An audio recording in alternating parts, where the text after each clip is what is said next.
It gives me great pleasure to introduce Gaby Lawson. Gaby, could you turn on your webcam? Hi, Nigel. Hi, Gaby. Gaby is a teacher developer at Monash College here in Melbourne, Australia. She's worked in teaching for 20 years, starting off as a secondary school teacher, working as an English language teacher, a curriculum developer, Director of Studies and IELTS examiner. She's taught in Australia, Canada, Italy, and the UK. And like most of us, recently she's been doing most of her teaching on Zoom. And she's been teaching students in China, Saudi Arabia, Iran, Pakistan, and teaching EAP courses and organizing professional development workshops. So without further ado, I'd like to pass it over to Gaby, who today will be speaking about strategies for teaching grammar online. Thanks, Gaby. Thanks, Nigel. I'll just share my screen. Oops. Okay, hi everybody, welcome. I saw people from Russia, Saudi Arabia, Indonesia, Egypt, Mozambique, Myanmar. It really is wonderful to have so many people around the world join me here in Australia. And today we're going to look at strategies for teaching grammar online. So by the end of this session, you will be more familiar with 6 strategies for teaching grammar online and a little bit about why they work. And these are going to be introduced with 4 tools that can be used with that grammar. The 4 tools are Google Docs, Google Slides, Zoom functions, and online quizzes and self-access materials. And I'll integrate those with with lesson ideas as I go. So our 6 strategies today are raising awareness and noticing skills, personalisation, explicit rule teaching, integrating syllabus tasks or integrating grammar into syllabus tasks, gamification and games, and giving feedback effectively. Now, I'd just like to do a quick Zoom poll with you just to see which ones you're more interested in or you have experience of. I'm going to launch the poll. So let's have a quick look at which of these strategies you already use and which of them are you least familiar with. Okay, some interesting results coming in.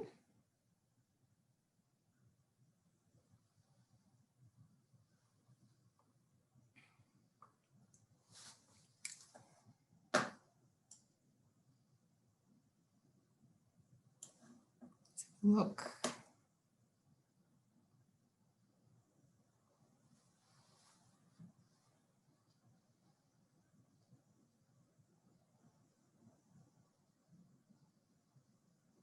Okay. So halfway there. So quite a few people are already using noticing skills, explicit rule teaching, and I can see gamification is something that people are familiar with. You're telling me that you're least familiar with, some people are least familiar with games, okay. Maybe personalisation.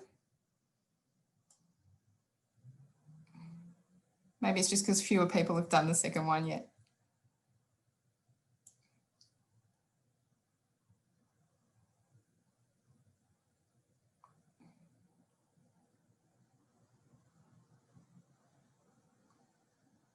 Okay.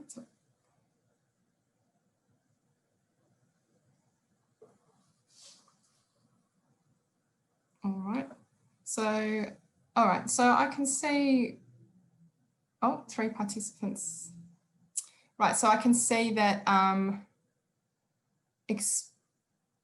that personalisation and maybe integrating syllabus tasks might be areas of this PD that will interest many people. So I can make a point of focusing on that. All right, we might come back to the poll results in a minute when people have had a little bit of time to vote. So we'll carry on. All right, so while we're waiting for the poll results, let's think about why do we teach grammar in EAP? Because traditionally, EAP, we taught the 4 macro skills. Speaking, listening, reading and writing were the big focuses. Back in 1998, when I started when I did my CELTA. So I decided to do a poll of my class, and my students told me that they felt that they already knew a lot of grammar when they started the pre-sessional bridging course that I'm currently teaching on. But what they didn't know, or what they felt like they needed more work with, most of them, was how to use it accurately. Although 3 students in my class find grammar very challenging. So that looks about right. So traditionally we had a grammar focused syllabus in EAP, in general English, and more skills focused syllabus in EAP. There was more of a focus on verbs and tenses in general English, and then things like paraphrasing, hedging, the passive voice, nominalisation. These were structures that we looked at in EAP. The focus on general English was, the end aim was communicative ability, whereas in EAP, the need for accuracy is a big difference between the aim of general English and the aim of EAP. And that's something that's a challenge for both EAP teachers and students, I think, and something that I want to look at how we can do. Because EAP is constantly undergoing change. And this year, of course, it's gone online. And here's a picture of my EAP class that I took yesterday, because I'm currently teaching a class. My students are all in China at the moment doing their Monash bridging course. So many of the materials I'm going to show you today are from that class. So I think we'll have a quick look at the poll, see how it's going. Oh, it's still going. All right, I'll come back to it. So grammar teaching is any instructional technique that draws learners' attention to a specific grammatical form in such a way that it helps them to either understand metalinguistically and or process it in comprehension and production so they can internalise it. So I'm taking this as my definition of grammar teaching today.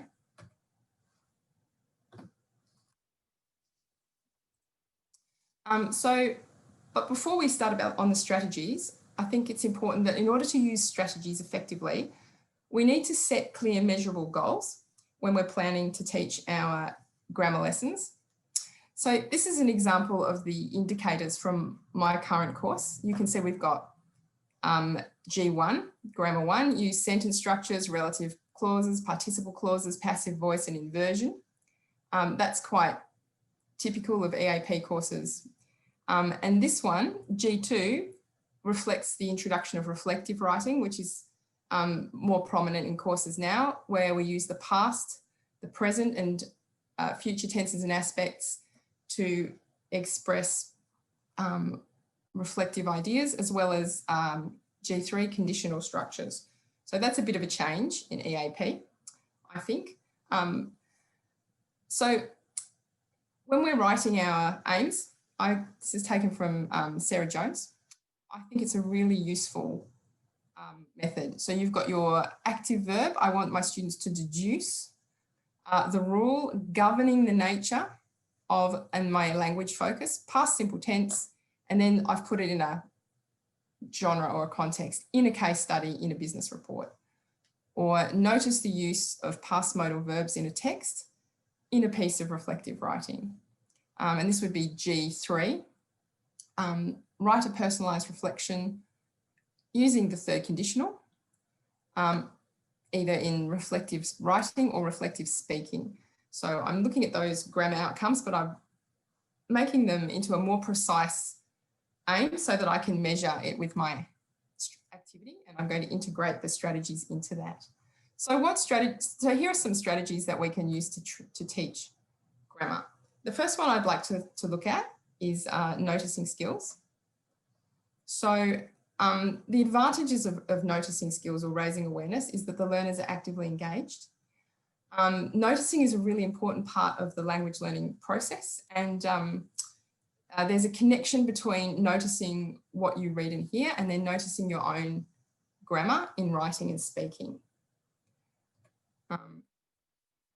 So with noticing skills, we need to provide opportunities for students for guided noticing. So we select the structure we want to highlight. They can use the highlighting function in Google Docs or slides to highlight a text. Avoid highlighting too many different structures. Keep their attention on the meaning. And yeah, in theory, we wouldn't do any explicit rule teaching before. So here's an example of something from my own class. This is the teacher's copy. You can see that I've highlighted some different structures that I want my students to notice. I would give them a blank version of this. It's a little story about a student traveling from Australia to Italy to study at Monash Prato. So that's a situation that my students are familiar with because when they're not studying online, they often fly to Australia to study. And I've written it myself. It's short. I've tried to limit the number of structures in there without making it unnatural. It only took me about 10 minutes to write. So I would give them a text like that, and then I would ask them to find what is describing something that comes first and something that comes second in time. So 2 events. Now that's for a writing task. If I wanted to do it with a speaking task, so I want them maybe to think about, so we can see if we look at these 2 structures, we've got, I had been looking forward to going to Monash Prato for months before I left. So we can see I've got the past perfect continuous, and the past simple that I want them to find. But I want them to focus on the meaning. I don't want them to focus on the names of the grammar. So if I were going to do it with a speaking task, I would give them a blank piece of text like this. I've got a photo. I want them to describe the photo to another student from their phone. I want them to talk about it. And I'm hoping that they're going to use or need to use the past simple and the past perfect to do that. So I'll model it for them by showing them a photo of me and then a story, and then get them to see if they can notice which things came first and which things came second in time before they do it themselves. If the accuracy isn't there, then you can ask them to do it, swap partners, repeat to build accuracy. But you might not expect accuracy the first time. We'll talk about that a little bit later. Okay. So the next strategy, which let's have a look at how my poll's going. Okay. So yeah, so people who are not familiar with personalisation or integrating syllabus. Right. So yeah, so this one that people are not so familiar with, I'll talk about personalisation. So personalisation is putting language into a context which you can relate to in your life experience, which means it's meaningful to you. So if you wanted to teach a piece of lexical grammar, a 3-part phrasal verb like miss out on, if a student puts it into a sentence about their life, for example, I missed out on my cousin's wedding because I was studying in Australia, then they're much more likely to remember that piece of language because they've made a personal connection with it. So what personalisation does is it builds on learners' prior knowledge. It's an important part of the communicative approach. It makes language relevant and meaningful, and it helps with memorisation of the actual language. How or why does it do this? Because of neuroplasticity, basically. So there's a critical relationship between working memory and the strength of the information or chunks. So if you associate miss out on with your life, you're much more likely to remember that. And when we learn, we form neural pathways. So I think when we're teaching grammar, we need to use a strategy like personalisation in combination with other strategies to really help those neural pathways form. So, for example, because my students know this experience, if we go back to my previous example, then when they come to write or talk about their own experience, they're much more likely to retain the structure than they would if they were writing about something abstract. Now, I realise that in EAP, the aim is abstract, to be able to produce abstract texts. But I would argue if you can't write something about your own life using past perfect and past simple, for example, you're not going to be able to write describing a graph using, or something abstract using that language. So you need to be able to do it in a personal context before you can do it in an abstract context. So you need to make that, scaffold that step for students. So one strategy that I have been using with my class is small writing and speaking tasks with spaced repetition. So I choose a structure that I want to introduce, or I keep recycling structures that I've previously introduced. Students need to work on using structures in combination, I think, rather than just one structure per task. The task needs to be meaningful and personalised. And I put an empty table, if I can show you. I put it here. Yeah, if I can show you a table. So this is something I did with my class. I just made a table. I've got the question here. I've taken their names out just for their privacy. A, B, C, D are the names of my students. So I've made a table. I've put my own example. It was lexical grammar that I wanted them to use, but they didn't necessarily have to. And then each student takes 5 minutes to set up, writes me something about their own life. So this year I was supposed to be traveling to, excuse my pronunciation, Hangzhou on the holiday, but I wasn't able to leave my city because the prices of flights have risen due to the epidemic. So, and then I've actually just written a response as though we're having a conversation to make it more communicative and more personal. But it's lovely to find out these personal stories from my students. It helps me to get to know them a little bit more online than I would when I'm in a classroom and I can chat to them more freely. So, once they've written those little pieces about themselves, I can then turn that into a speaking task where they then pair up or in groups and they tell that to their students. Ellis recommends that the students do the speaking with the target structure before the writing. My personal experience is that my students like to write first and then to speak. So I think it's all about your students, what they prefer, what works for your class. So with my little table, with the 18 stories and my little model, I didn't use any explicit rule teaching, but I could.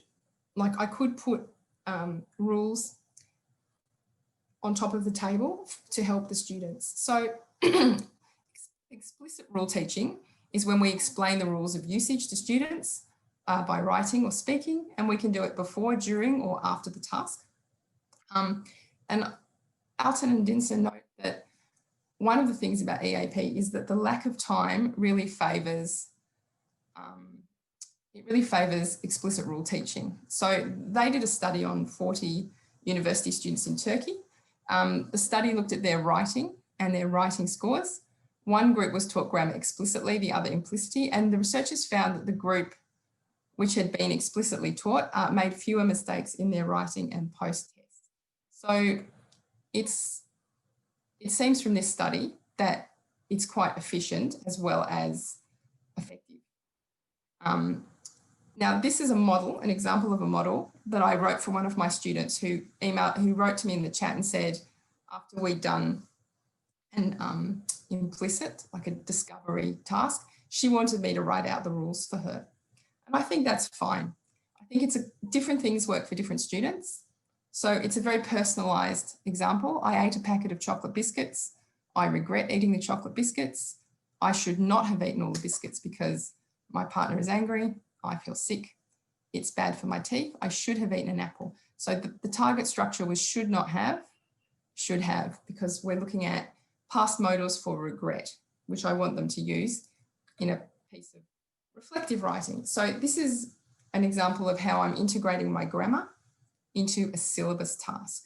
So let's have a think about the syllabus task. So when you've got very general aims from the curriculum, so you have to think about what is it precisely that my students are going to need in order to do the tasks that are on the syllabus well, right? So have a think about it. So here is a piece of reflective writing that my students needed to do last module. So if you look at it, I wonder maybe people could write into the chat, what do you think are some of the grammar structures my students would need in order to be able to do this task? So it says, briefly outline the growth mindset theory, explain in writing the difference between approaches to ability that growth mindset and fixed mindsets have according to this theory. So they have a theory, and then they have to reflect by describing a time when they improved their ability at a skill they were not very good at. So we've got, how did you become better at that skill? What did it teach you about the ability? How could a growth mindset theory explain your feelings and actions? So what kinds of structures do you think they would need? And can I see any of people's responses? Okay, good. Yep. Be able, past tense, simple past, modals, habits. Great. Past tense. Thank you very much. Can, could. Yeah, exactly. First person. So, okay, thank you. I'll keep moving. So yeah, so I think as a teacher, you need to look at the task, think about your curriculum outcome, and then note down what the students need. I thought maybe they might need, you know, past motives of regret. I should have done this. I shouldn't have done that. And then I've come up with a little activity that I want to use to teach them. Okay. So another activity that you can do to integrate your grammar into the EAP syllabus, I think, is peer feedback. I think peer feedback provides us with amazing opportunities for communicative grammar learning. So I want to teach my students gerunds and infinitives. I want them to be able to go, they're a low intermediate class, so it's early on in the course, and I want to teach them looking at the audience is necessary, and change that to it is necessary to look at the audience. Writing your notes on cue cards is a good idea. It's a good idea to write your notes on cue cards. Right, so what I want them to do is change gerunds and infinitives. I'm going to give them maybe 10 different sentences about what's a good idea to do or not a good idea not to do when you're presenting, because the next activity they are going to do is a presentation in groups, and they're going to give each other feedback. So I'm going to integrate my grammar teaching into what they need to write on the peer feedback for the other students. So instead of just doing a grammar exercise, it's more meaningful and communicative and personalised, because I'm going to say, and after we've done this, next, when you watch or tomorrow, when you watch your peers, you need to feedback on that, on their presentation skills, and we can brainstorm what's good to do in presentations and what's not to do before the presentation. And hopefully that will elicit some of the grammar that I've explicitly taught them here. You could do it implicitly as well. It would depend on what works best with this particular class. And another way I could make the grammar engaging online and exciting and motivating for them is by gamification. So what is gamification? Well, it's making a task more game-like to increase the fun, teamwork and engagement. Because apparently brains produce neurotransmitters which help us to retain memories if we're enjoying ourselves. So here's an example of a game that I came up with on Zoom because I love grammar auctions. And in a grammar auction, you give the students a sentence and the team has to bid like $100 if they think it's correct. And if it is correct, they double their money, they get $200. And if it's wrong, they lose their money. Right? So you can find lesson plans for grammar auctions. This is the Zoom version. So in the Zoom version, I've made a table on a Google Doc. I've put all their names in. I've put 6 numbers down the bottom and the money at the top. Then I've sent them all off to 4 different breakout rooms in teams. And I've got 5 sentences that I've chosen with, in this case, it was countable and uncountable nouns because they're IT students and they need to know. So the first one was, Mark has many informations that are useful, because the previous teacher was Mark. And so that's a meaningful example to them because they know what I'm talking about. And then they have to decide, is it correct or incorrect? They all decided it was incorrect, so they didn't bet. Second one was about detail. This website contains a lot of detail. They weren't so sure whether detail was countable or uncountable or both. So one group didn't bet, the other ones all doubled their money, and this team lost. So by using the broadcast function and putting them in groups and teams, I can make reviewing grammar from their previous task, typical mistakes, more exciting for them and a bit more engaging and team-based. Another way I can do gamification is, I was given this to teach. They have to look at reporting verbs for their research reports and sort them into 3 groups. So traditionally in a classroom, we put them on paper. They could sort them into 3 piles. We've got blame for, discuss, noun, belief that. So they've got a whole list of reporting verbs and they need to sort them into 3 groups. So I'm going to try and turn this into an online game for them. So I've got it on a Google slide. I've put my last name, my co-teacher's last name, and the last names of some of the students in there to personalize it a bit. And then I'm asking them to just write in the 1 word as a team. So this was team 3, there were 4 people. Each team had a slide, a Google slide each. And I can actually, the advantage of Google Slides is I can actually see that the students are on the slide, their little circles bounce around. And so they do it as a race. I can award points. We can have a winner. Makes it a little bit more collaborative and fun than doing a gap fill exercise. Okay. So finally, to finish, we'll just look at giving feedback. So if you're familiar with Hattie's teacher effects, 5 is the magic number for Hattie and his metadata analysis. So all of the parts that I've put here are highly effective. So give yourselves a pat on the back for being here today, because professional development makes you a highly effective teacher. So well done, everyone. So does spaced repetition, which we talked a little bit about before, with having little activities for students, speaking and writing activities for students to do little and often. And feedback is right up here near the top with 7.3. So we know that not just the way we present grammar, but the way we give feedback to students makes us effective at teaching. So if we're giving feedback on speaking, we need to do it effectively. So remember that the processing conditions will mean that they often have lower accuracy. So manage your expectations. Don't be disappointed. Just keep repeating the task with some variations to increase the accuracy.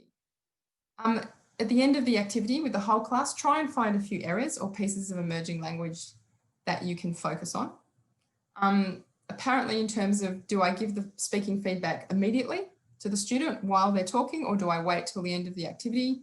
There's 2 schools of thought on this. You can, again, talk to your students, find out what works for them, find out what works for you. And try to remember to include positive feedback that's targeted, like, I notice you've really improved in your ability to use the past simple, or you've really done a lot of work on your conditionals. I can see that. So specifically noticing when students make improvements. And I would recommend that you look at the Cambridge white papers on feedback on speaking, because they really are a fantastic resource. Feedback on writing, again, focus on the systematic errors, not the mistakes. Try to give them 2 or 3 pieces of feedback for ways to improve. And the most important thing, and one of the great opportunities of teaching online, is make your feedback actionable.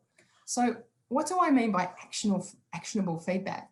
I mean, you can give learners a link. So I've got the links down here to short online videos, 2 to 5 minutes. I don't think my students are going to watch anything longer than that.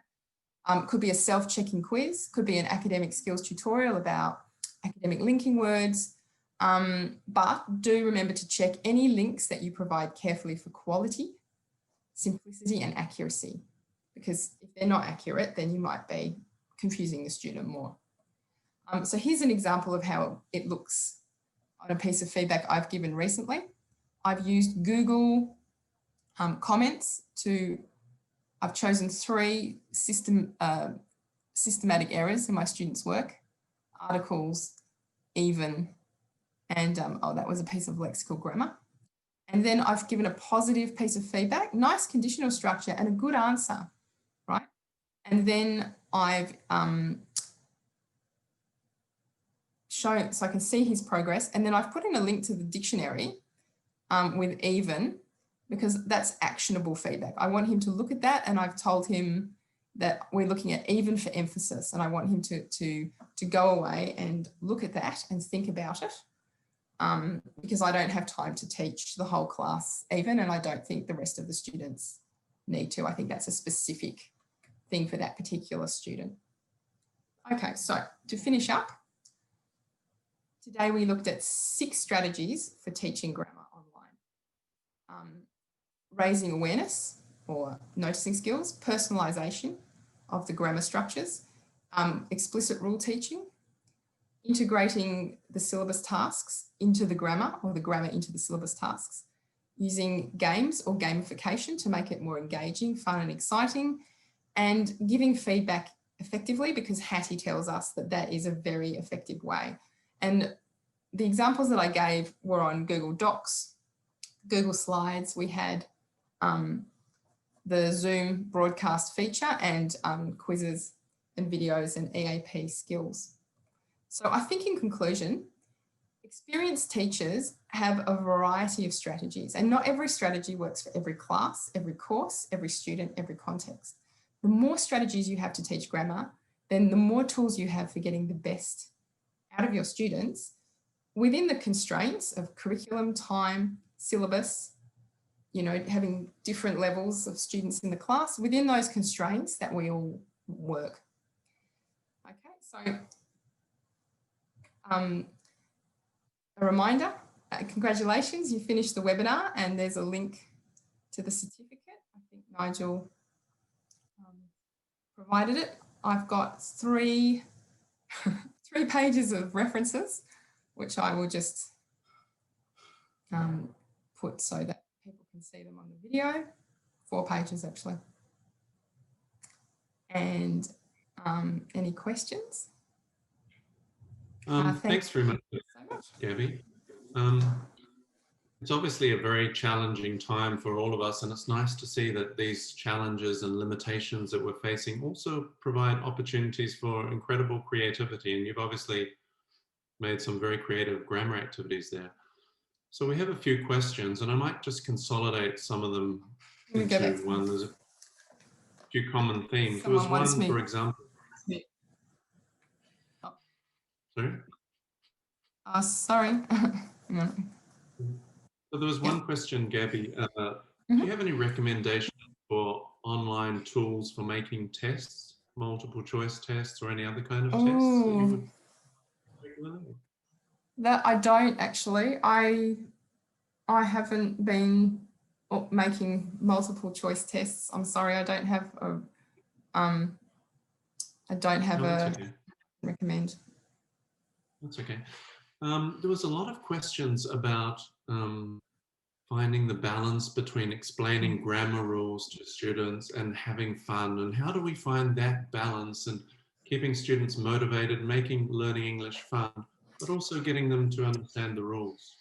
Yeah, well, I think I understand this problem very well. So what I've been working with this course is that idea of little and often.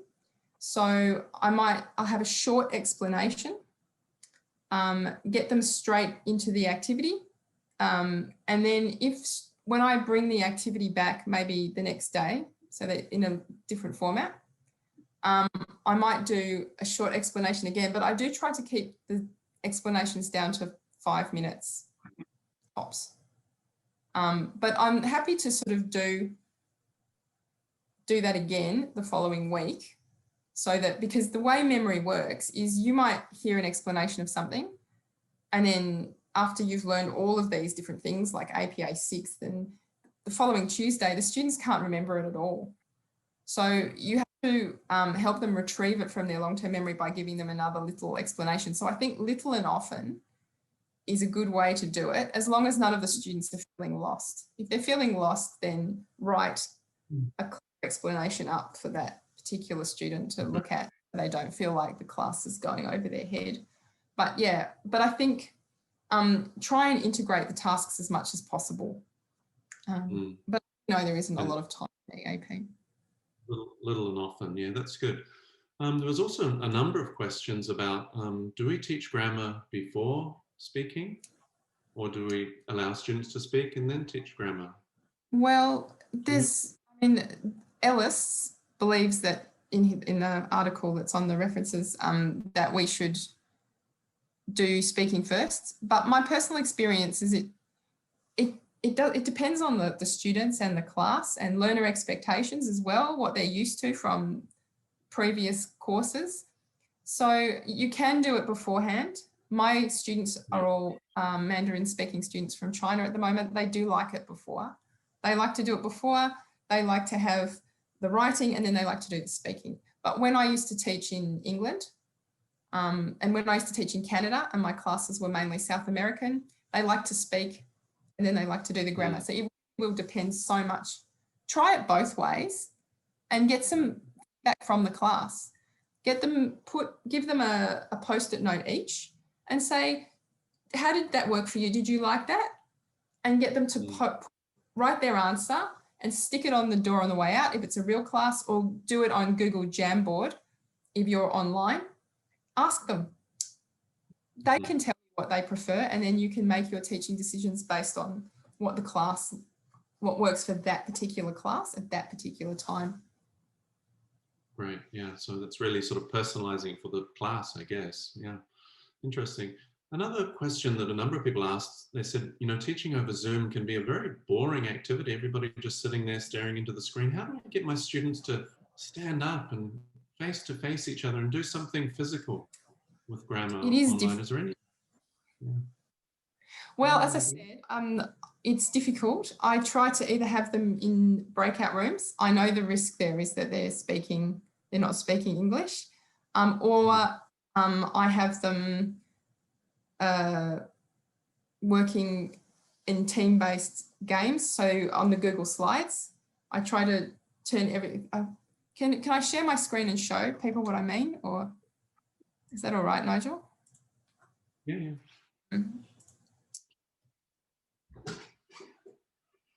If I can go back to, let's see, gamified activities. So yes, this is my lesson plan from yesterday, a copy of it. So yeah, so just on the earlier question, something like that, a reflection to find out whether they want the grammar before or after the speaking. They can just type the answers in there. I didn't get up to it because I ran out of time, as I often do. This is a sorting activity where I'm not using this as a presentation. I'm using it in this format so the students can go into breakout rooms and move these things around. So it's like a matching activity, but on Google Slides. That's my game. And then here is the game where they had to put all of the prepositions and things in. So that each group was in a breakout room. It was group 5, group 4, group 3. They did the best job, group 2, group 1. Right. So, so I'm just using Google Slides, not as a presenting tool, but I'm using it in a draft format so the students can interact with it. And I'm putting all of the activities on different slides so that I can actually see who's on which slide, which is incredibly useful. I learned this from a co-teacher, but so, and just go from one activity, and then you just have to keep circling the breakout rooms and remind them to speak English. Okay. There was a question, how do we resolve fossilized grammar errors when we're teaching through Zoom? Do you have any ideas for perhaps one particular grammar point which a student might be struggling with? Well, I think if we come back to the neuroplasticity idea, is that what happens is the brain, the connection between the neural pathways has kind of, you know, the pathways connect and then apparently they code in fact, and then the message runs in the pathway. So they're going to have to undo that neural connection and make another one, which means little and often. Lots of little activities with you giving lots and lots of feedback, you know, maybe 1, 2, 3 times a week, either in speaking or writing, because if they're not getting that constant feedback and they're constantly doing a little bit, it's going to be very difficult for them to think about when you go to the supermarket, right? And you turn up and they've changed everything around and it drives you crazy because you knew the plan of the supermarket the previous week and now you can't find the breakfast cereal because it's in a different aisle. And every time you walk into that supermarket, you keep heading for the wrong aisle until you finally remember that they've changed it around. And you have to do that about 20 times before you can go. And then they, you know, so it's the same process in the brain as when they change the plan of the supermarket. And it's going to take the student 20 little goes at changing that grammar with you feeding back constantly so that a new neural pathway is built and the old one is taken down. And they will accidentally keep rerouting to the old one when they're stressed or when they're panicked or when they're tired, or just because brains do that. Yeah. So I guess a common theme that you mentioned a few times is little and often, and keep reviewing and feeding back many, many times. One last question, which might be related, might have a similar answer actually. What about low-level learners? What sort of strategies would we use for teaching low-level learners grammar? So with low-level learners, my favorite strategy is so for example, if I wanted to teach them something very simple like I want to introduce the present perfect to a low class, I might give them 10 questions to ask another student. What have you been doing this week? What have you been doing today? What have you been doing this morning? What have you been doing? And because again, it's repetition making the neural pathway. So they have to sit and ask each other 10 questions, personalized, because it's what have you been doing this morning? What have you been doing this week? What have you been doing? I guess that's present perfect continuous. But so yeah, I'll take the structure and I'll repeat it. Tomorrow, what are you going to do? Next week, what are you going to do? On Friday night, what are you going to do? And then maybe swap partners and report back like, so next week, what is Nigel going to do? Tomorrow, what is Nigel going to do? On Friday, what is Nigel going to do? It's repetitive, so I think it helps those neural pathways to form, but it's communicative. And it's also because it's more fun because they're finding out something about their friend and they're talking about themselves. And everyone loves to talk about themselves. When you're designing lesson materials, remember, everyone loves to talk about themselves. Talking about themselves students are engaged, happy students. That's a really good point to end the webinar on, actually. Talking about yourself, engaged, happy students. Everyone loves it. Feedback, little and often, review. Talk about yourself, lots of repetition, brains. Yeah, do watch the Centis video in my list of references about how neural pathways are formed. I think grammar teaching can be informed a lot by a better understanding of neural pathways and brains. Oh, that's fascinating. Okay, well, that's wonderful, Gabby. Really appreciate your time to present the webinar, and it was really fascinating, and there's lots of takeaway value. I'm sure everybody's going back to their class with lots of new tips and lots of ideas, and really appreciate also like